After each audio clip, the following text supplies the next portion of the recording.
안녕하십니까. 금일 AI를 활용한 건축물의 효율적인 에너지 관리 방안을 발표하게 된 본사 공관경관처의 김미지 과장입니다. 저는 전자통신직이어서 오늘 처음 뵙는 천후배님들도 되게 많은데요. 그래서 처음 인사드리게 되어서 매우 영광스럽고 이러한 발표 기회를 주셔서 다시 한번 감사드린다는 말씀 드리고 싶습니다. 저는 이제 공관경관처에서 이제 건축물 에너지 관리 시스템 구축 그리고 제로 에너지 빌딩 인증 시스템 분야를 담당하고 있습니다. 공관경관처에서는 이제 건물 부분의 에너지 절감과 탄소 배출량 저감을 위해서 이제 노력을 하고 있고요. 건축물 분야에서는 단열이나 고성능 창호 등 이제 건축 기술을 도입을 하고 에너지 소비량을 이제 최소화할 수 있는 고효율 설비, 신재생 에너지 그리고 오늘 발표드리는 주제인 건축물 에너지 관리 시스템을 도입하고 있습니다. 그럼 발표를 시작하겠습니다.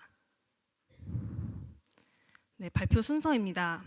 에너지 새는 구멍 건축물의 현황과 AI 기술을 접목한 건축물 관리의 새로운 패러다임, 그리고 가까운 또는 먼 미래에 이제 어떠한 효과를 줄 수 있는지, 어떻게 활용이 될 수 있는지 K-워터에 이제 기대해 볼 수 있는 목표에 대해서 제시하고자 합니다. 현재 우리는 이제 지구 열대화 시대에 와 있습니다. 이러한 이상기후에 이제 대응하고자 많은 분야에서 온실가스를 감축하기 위해 노력하고 있고요. 하지만 이제 건물 부문의 에너지 사용량은 관리되지 않고 있고 증가하고 있는 추세입니다.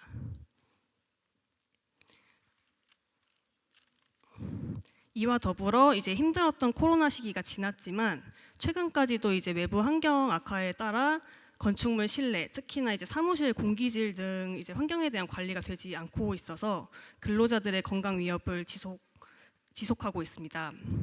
건축물 에너지 절감과 이제 실내 환경에 대한 이슈를 같이 말씀드리는 이유는 이제 발표 주제인 건축물 에너지 관리를 단순하게 건축물 설비를 제어하여 절감을 한다는 대안이 아닌 숨 쉴 수 있는 건축물 안에서 우리의 궁극적인 목표인 건물 에너지 절감을 같이 관리해보자, 이 분야를 같이 고민해 왔기 때문입니다.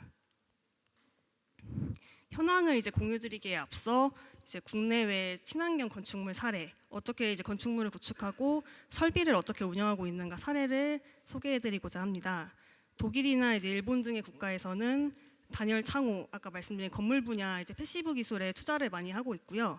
태양광 설비를 마을 전 가구에 도입해서 자체 수요를 충족시키는 에너지 플러스 하우스를 구축했습니다. 국내 사례로는 이제 인천에 위치한 국립환경과학원을 들 수 있는데요. 탄소 제로 건물이라고 불리고 있고 이 건물 또한 이제 태양광, 태양열, 지열을 통해서 전력 및 냉난방 공급을 하고 있습니다. 또한 이제 시스템 분야에서는 그린 에너지 관리 시스템을 구축해서 에너지 사용을 최적화하고 있습니다. 국내 사례 두 번째로 이제 서울에 위치한 에너지 드림 센터인데요. 이 건물은 이제 제로 에너지 빌딩 대표 건물이었고 국내 최초로 에너지 자립형 친환경 공공 건축물입니다. 추가로 이제 목조 자재 건축물, 이산화탄소를 저장하는 친환경 저탄소 콘크리트 도입 등 건축물의 이제 탈탄소화를 위해서 친환경 자재를 도입하는 노력은 계속되고 있습니다. 우리가 왜 이제 건물 부문 에너지 절감을 위해 노력해야 하는가에 대한 공감대를 좀 형성을 하기 위해서 국가 정책 부분 아시겠지만 다시 한번 이제 건물 분야에 대해서 말씀드리고자 합니다. 이제 국내의 탄소 중립 정책에서 건물 부문 탄소 중립 정책은 사실 K-워터에서는 큰 관심 분야는 아니었다고 생각합니다. 이제 우리나라의 2030년 탄소 중립 목표 중에 건물 부문은 32.8% 감축 목표를 가지고 있고요. 이제 건축 분야에서는 신축은 제로 에너지 빌딩으로 구축하자, 기존 건축물은 그린 리모델링을 통해서 이제 보완을 하자, 이런 대안으로 시행이 되고 있습니다. 이제 미국, 독일, 일본 등의 해외 탄소 중립 목표 또한 이제 감축 목표는 50% 다 이상이면서 상업용 건물 넷제로 달성, 그리고 건물 에너지 성능 개선 리모델링에 대한 예산 지원, 그리고 자재 설비 효율 기준 강화 등의 이제 정책을 추진하고 있습니다. 국내 건물 부문 탄소 중립 정책 동향을 말씀드리면 이제 건물 부문에서는 신축 기축에 대한 건축물 에너지 성능 강화, 건물의 에너지 사용률 향상을 계획하고 있습니다. 이제 우측의 제로 에너지 건축 의무화 세부 로드맵을 보시면 이제 로드맵이 개편되면서 기준이 강화되었습니다. 2023년부터는 연면적 500제곱미터의 공공 건축물은 제로 에너지 건축물로 구축이 되어야 하고 2025년부터는 제로 에너지 빌딩 인증 등급을 올려서 건축물을 도입하여야 합니다. 제로 에너지 건축물 인증 등급은 에너지 자립률로 구분이 되고 있고 에너지 자립률은 에너지 소비량 대비 생산량의 비율이라고 알고 계실 거라고 생각하고 있습니다. 그리고 이제 건물의 에너지 사용 효율 향상 부문에 대해서 말씀드리겠습니다. 이제 세부적으로 건물 에너지 사용 설비 시스템, 관리 시스템의 효율 혁신을 목표하고 있고요. 시스템 분야에서는 우리가 목표하는 바인 에너지 사용량 및 공간 쾌적도를 최적화하는 사용자 맞춤형 건물 에너지 관리 시스템이 그 방안으로 제시되고 있습니다. 이제 어떠한 건축물 용도에 이제 에너지 사용량이 많은지, 이제 건축물 안에서 어떤 설비가 에너지 소비가 많은지 현황을 공유드리겠습니다. 이제 건축물 용도에 따르면 주거용 건축물은 전년 대비 사실 에너지 사용량이 감소를 했고 비주거용 건축물, 저희 업무시설이나 이런 부분들은 에너지 사용량이 전년 대비 증가하였습니다. 이제 건축물 내부의 설비별 에너지 소비 현황을 보시면 냉난방기, 급탕, 열원 설비 다음으로 이제 조명, 그 순으로 에너지 소비가 큽니다. 해당 현황들을 보면 이제 아파트 등의 주거용 건축물은 현재 에너지 소비 현황을 모니터링 하시고 있을 것 같습니다. 아파트 관리비 절감 이제 저희가 전력요금 적게 내고 하기 위해서 직접 이제 사용량 확인하고 요새는 원격 검침 다 되기 때문에 보고 계실 거라고 생각하고 있습니다. 이런 에너지 다소비 설비에 대한 수요 관리가 건물 에너지 사용량을 감소시킬 수 있는 방안이 될 수 있다고 생각합니다. 이제 K워터에서는 건축물 관리를 위해 현재 어떠한 노력을 하고 있는가 이제 건물 분야 그리고 시스템 분야에서 공유드리고자 합니다. 국가 정책에 발맞춰서 이제 건물 분야 온실가스 감축을 위해서 K워터 건축물 녹색 전원 추진 전략을 21년도에 수립하여 현재까지 추진하고 있습니다. 이제 신축 제로 에너지 빌딩 본인증은 예비 인증은 사실 설계 분야에서 받는 인증이라 따로 말씀드리진 않고 본인증은 이제 건축물이 신축되면서 받고 있는 제로 에너지 빌딩 인증입니다. 그래서 현재 이제 신축은 본인증 4개 동 받았고요. 낙동강 본부, 시완아래 초중통합학교, 그리고 EDC 스마트 빌리지의 주거용, 비주거용 건축물 이렇게 본인증을 받았습니다. 그리고 기존 건축물은 이제 리모델링을 해서 사실 리모델링을 해도 똑같은 분야가 다 들어가고 있습니다. 패시브 기술과 뭐 시스템, 뱀스 그런 부분 다 똑같이 신재생 에너지 똑같이 다 들어가고 있고요. 이제 그린 리모델링 건에서도 본인증 4개소 받았습니다. 세종관 이제 본사의 물사랑 어린이집 그리고 울산 온산정수장 그리고 동화정수장 해서 4개 동 지금 그린 리모델링 추진해서 인증 받았고요. 이제 향후 계획으로는 노후 건축물의 이제 단계적 전환을 신축과 리모델링을 통해서 지속 추진하고자 합니다. 이제 또한 이제 신축 기축 건축물을 제로 에너지 빌딩으로 전환하면서 저희가 건축물 에너지 관리 시스템을 사실 인증 요건의 하나이기도 하고 지속적으로 도입을 좀 하고 있습니다. 건축물 에너지 관리 시스템은 이제 뱀스라고 불리는데 많이 들어보셨을 것 같습니다. 뱀스의 정의는 사실 건축물 내 에너지 관리 설비에 다양한 정보를 실시간 수집 분석해서 에너지 사용률을 개선하는 시스템입니다. 평균적으로 5에서 15%가량 에너지 절감이 가능할 것이다라는 이제 추정 절감률이 있습니다. 근데 이제 뱀스를 구축해 본 결과 이제 상시 시스템을 모니터링하면서 건물 유지 관리 담당자가 필수 근무를 해가지고 에너지 절감을 할 수 있다는 그런 이제 현안이 좀 있었고요. 정의와 좀 대조되게 대내적으로도 시스템의 기능적 측면이랑 설치 의미에 대해서 좀 고민이 많이 되고 있습니다. 그래서 K워터 안에는 지금 건축물 에너지 관리 시스템이 이제 7개소 정도 도입이 되어 있고요. 이 또한 사실 데이터 관리나 에너지 절감을 위한 건축물 운영으로 이용되고 있지는 않은 현실입니다. 이 지금 가져온 화면은 이제 건축물 에너지 관리 시스템의 한계점을 좀 더 자세히 말씀드리고자 해서 화면을 가져왔는데요. 이 해당 화면은 이제 본사 물사랑 어린이집에 설치된 실제 뱀스 화면입니다.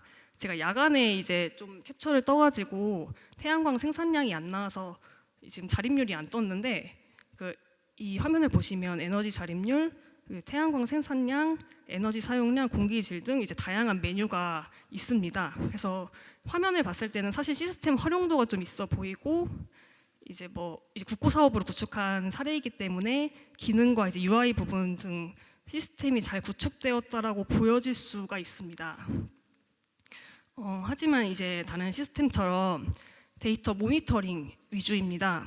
모니터링에 국한되어 있고 기능이 실제로 활용하지는 않고 있어서 이제 뱀스의 의무 기능인 이제 일종 에너지 부하 제어는 가능한 상태여서 우측의 화면에 이제 냉난방기를 제어할 수 있는 기능은 들어가 있습니다. 하지만 이 또한 사실 냉난방기 제어를 할 때 저희가 벽부 컨트롤러나 리모컨이나 이런 이제 컨트롤러를 이용을 해서 제어를 하는 게 훨씬 편하기 때문에 시스템의 구축을 한 이 기능이 사실 활용되지는 못하고 있는 실정입니다. 추가로 이제 내부 이제 온습도, 실내 환경 변화에 대응해서 운영을 할 수 있는 그런 기능적 한계점이 좀 있습니다. 이는 사실 뱀스의 건축물 에너지 절감 효과를 낼 수 없다고 좀 판단이 되며 적정 실내 환경 유지가 불가하다 이렇게 좀 한계점으로 보고 있었습니다.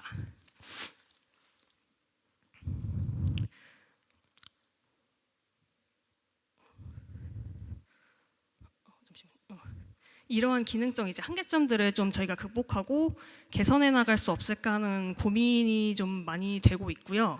그래서 건축물 에너지 관리의 AI 기술을 좀 접목을 해보자. 그래서 적정 근무 환경 조성을 하고 건축물 에너지 절감을 실현을 해보기 위한 목표를 좀 지속적으로 가지게 되었습니다. 우리가 건축물에서 사용하는 에너지는 지금 실제로 쓰여져야 하는 에너지인지 낭비가 없는지 정확한 수요 예측이 필요하다고 생각하였습니다. 건축물의 AI 기술을 선제적으로 좀 접목한 기관이랑 민간 기업 사례가 좀 있습니다. 한국에너지기술평가원에서는 이제 21년도부터 이제 6년간 기간을 잡고 AI 자율운전 기반 건축물 관리 시스템을 개발하고 있고요. 단국대 기숙사를 실증해서 이제 에너지 사용량을 40% 정도 절감을 하고 실내 쾌적도와 공기질 개선 효과를 실현하고 있다고 이제 합니다. 그리고 이제 출입 보안 회사인 S1에서도 AI를 통해서 건물 내부 관한방, 관행방 되는 부분을 파악해주는 시스템을 구축해서 12.5%의 에너지 절감을 이루었다고 합니다. 이제 K워터에서는 AI 기반 건축물 에너지 관리 시스템 개발을 통해서 이제 효율적인 건축물 에너지 관리를 하고자 알고리즘 개발을 좀 추진 중에 있습니다. 개발 목표는 서두에 말씀드린 것처럼 최적 건축물 관리를 통해 에너지 절감을 실현하고 근로 환경을 최적으로 개선해보자 하고 이렇게 목표를 잡았고요. 건물 에너지 수요 예측, 그리고 설비 자율 제어 실현, 지능형 건축물 관리 체계 수립 등의 세 가지의 세부 목표를 잡고 있습니다. 이제 세부적인 기능적 측면에 대해서 소개드리고자 합니다. 첫 번째로 이제 지능형 에너지 사용 예측 알고리즘입니다. 건축물의 에너지 사용량에 대한 이제 시간별, 공간별, 그리고 설비별 데이터와 운영 패턴, 그리고 내부 환경 정보를 통해서 데이터 간의 상관관계를 좀 분석을 하고 이제 어떠한 영향 인자가 있는지 도출을 먼저 통해서 이제 학습을 시키려고 계획을 하고 있습니다. 최적 에너지 수요 모델을 만들어야 이제 실사용량과 수요 관리 모델을 비교를 해서 낭비 요소를 도출할 수 있습니다. 두 번째로 이제 실제 에너지 절감을 하기 위해 자동 제어 알고리즘을 개발하고자 합니다. 예측량을 기반하고 이제 환경 변화에 맞춘 에너지 다소비 부하를 제어하고자 함이 목표입니다. 최적 제어 알고리즘은 이제 공조성 설비를 포함한 냉난방 설비, 조명 설비, 환기 설비에 적용할 계획으로 환경 조건을 고려한 에너지 절감을 이루어낼 수 있는 최적 운전점을 도출하고자 합니다. 이제 안정적인 데이터 관리랑 자율운영 체계 구축을 위해서 저희가 AI 기반 건물 에너지 관리 시스템 표준 모델을 마련하고자 하는데, 이 부분은 이제 사실 시스템 분야 그리고 밑에 부하 설비에 대한 좀 제어 방식에 대한 검토가 이루어져야 합니다. 현재 구축되어 있는 이제 뱀스와 연계한 시스템 하드웨어적인 분야부터 이제 에너지 절감 운영을 위한 제어 방식을 접목한 설비, 냉난방 설비, 조명 설비, 환기 설비 구축안을 도출하고자 합니다. 그래서 예시로 저희가 이제 좀 조사를 해본 결과는 조명 설비 같은 경우에 조도량에 따라서 디밍 밝기 제어를 하는 방식 등이 있습니다. 세부 추진 계획에 대해서 공유드리면, 금년에 이제 알고리즘을 개발을 해서 시범 사업장 구축을 완료를 하고, 이제 25년에 효과 검증을 통해서 표준 모델이 될 수 있게 이제 기준을 좀 정립하고자 합니다. 향후 계획은 이제 여건이 된다면 신축 건축물에 좀 어차피 뱀스와 이제 원격 검증 시스템이 들어가야 되는 상황에서 이러한 이제 알고리즘을 개발해서 확대 도입을 추진하고자 합니다. 우리의 목표는 이제 지속 가능한 건축물 시대의 장을 여는 거라고 생각을 했습니다. 건축물의 에너지 관리, 환경 관리 통합 체계 구축을 통해서 이제 불확실한 미래의 빌딩 넷제로 이제 환경 솔루션으로 도약하고자 하는 목표가 있습니다. 사실 너무 시급하다라는 의견과 이제 필요성이 정말 있느냐라는 의견도 있었습니다. 하지만 이제 타 AI 기술 분야처럼 지금부터 데이터는 관리해 나가야 하고, 이제 스마트 빌딩 지능형 건축물 시대는 지금부터 시작해 나가야 한다고 생각하고 있습니다. 나아가서 이제 디지털 트윈 기술을 접목한 건축물 관리 플랫폼이 구축되어서 설비 유지 관리 또한 적기에 할 수 있고, 최적 에너지 관리도 구현해 볼 수 있는 미래가 오고 있습니다. 그래서 디지털 기술력을 강화해서 불확실한 미래에 건물 분야에서 대응하고자 하는 목표를 가지고 있습니다. 경청해 주셔서 감사합니다. 이상으로 발표를 마치겠습니다.